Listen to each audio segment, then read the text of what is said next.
status of their own personal home. Like, it's not good enough to say 90% of the homes in a particular community have been demolished, or 30% of the homes in another community. People want to see their street, and they want to know whether or not their house is still standing. This is something they did incredibly well in Slave Lake.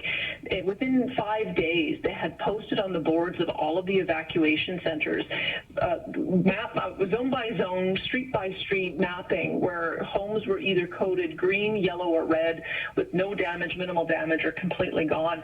And if you're going to keep people out of a community for weeks, they need to know that information now so that they can start mentally preparing for what comes next. The biggest mistake they made in High River is they had the maps. I saw them in the emergency response center, and they wouldn't reveal them to the public. And it just ended up creating an immense amount of tension, caused people to be demanding to return to town earlier than officials were willing to let them come in. And I'm just really hoping they don't make that mistake this time. I'm really hoping they better not communicating that information on a house 80,000 people to individuals. Otherwise, they're going to have an incredibly difficult time keeping people out of the community for several weeks. But you mentioned what comes next, and I know it's sort of early days here, and it's not clear exactly when folks are even going to be able to start discussing returning to that community. But it's clear now from what we're hearing from the officials that it's going to be weeks at least before folks are going to be able to be resettled to their homes if they're still standing. And I just wonder about long-term planning, about where to put this sort of crush of humanity. They can't stay inside rec centers scattered around the province.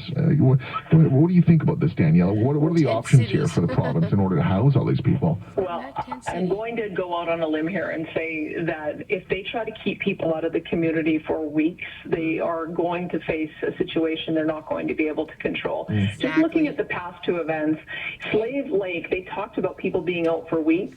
By day 13, people were already back into the community. Because what happens, especially if we end up getting the weather cooperate, if the weather comes in and we end up having the fire doused, we now already have seen Google Maps and aerial maps that show that all of the major infrastructure in Fort McMurray is intact. The water treatment center went down for a time, but it's back up again. The hospital, it was never demolished. The airport is working. It's going to become increasingly difficult for officials to make the argument, sorry, we can't let you back in. In addition to speaking with Brian Jean earlier today and seeing the maps as well, 80 to 85% of the town is fine. It's just isolated communities that are demolished, but very little damage elsewhere. Burns here and there, which make no sense if you look at the map. Why the fuck are they keeping everybody out for weeks? Exactly. No, we will be back in. We'll be beating our way back in. After about another week, people are going to say, no. We're demanding to get back into town. Right. And they've got to be prepared for that reality. The other one I would say, so Slave Lake people started being returned en masse by day 13.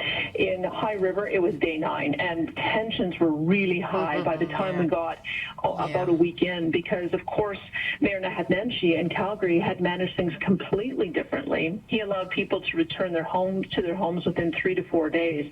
And so that put additional pressure on the province to respond quickly. So I think if they're trying to keep close to 100,000 people out of this community for 3 weeks to a month, they're going to face immense challenges with that. I think they should be planning to have a return as fast as possible, as soon as it's safe to do so. So, I did a fair bit of reporting from High River and the efforts to try and rebuild want to clean up? No, I want to clean up, actually. I'd like to get in and clean up my own home. Not being able to get the kind of support from the government to rebuild their homes or to repair their homes. Some of those stories are honestly still ongoing. All the old structures are gone. All the government structures are still standing. All the new homes in Timberley, all of Thickwood, it's all still standing. Thickwood and Timberley, they took out all the old stuff. Except for Gregoire Trail Park. That's old, but that's still there. Although with lingering damage they couldn't very well take out Gregoire Trailer Park without destroying the industrial park. Exactly. It's much easier and that's what it was. The industrial park's right there. The reason why the recovery make sure that doesn't get touched. After a flood is because thank you very much. Not recognized by most School's still standing, but everything around it's not. Disaster recovery program, like Beacon Hill. And Beacon Hill school's still standing apparently. Looks untouched. I think they've fixed many of the problems with that now, but boy, was it painful. Whereas in the case of Slave Lake, I believe they only had 3 disaster recovery claims. The rest was all covered by insurance. And indeed, the insurance business is already stepping up to tell people, keep your receipts, give us a call. We can help you right away. And they want to get right into rebuild. So if we only have 1,600 structures that have been damaged in Fort McMurray, we've got a lot of guys who have construction skills who are out of work right now.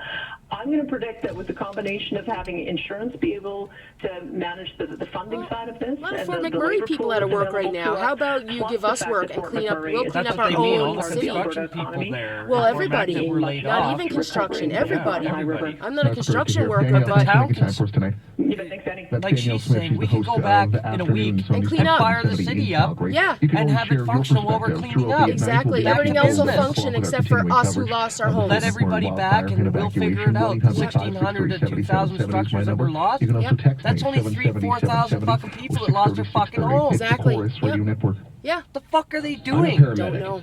When there's an emergency, we're the first to arrive. Makes no sense, and they're going to have trouble if they try to keep us all out. Bracelet. When people can't speak to us, we speak to one of the professionals on medical alert hotline. Not going to go well. Fuck that shit. They've got the patient's complete medical record available 24/7, and they give us critical, sometimes another week, and we're going back. Yeah. If you know someone with a medical condition I'm not or paying a for a medication, hotel for the next please 3 months ask your while doctor they about medical clean up everything that is alert.ca. ours that's burnt to the ground. Every I will month, be sifting give the through my gift own to shit. Sight by I'd like to donating see if I can Operation find at least Eyesight, one an fucking organization thing working to of my restore entire and preserve life. vision in the developing world. Yeah. I help They prevent clean up. blindness. Oh my God. I know I'm that gonna every month fucking I've lose helped it. another person see again. I It's won't a be the great only one. feeling. Won't you share that with me? For donation as small as insane, $30, you can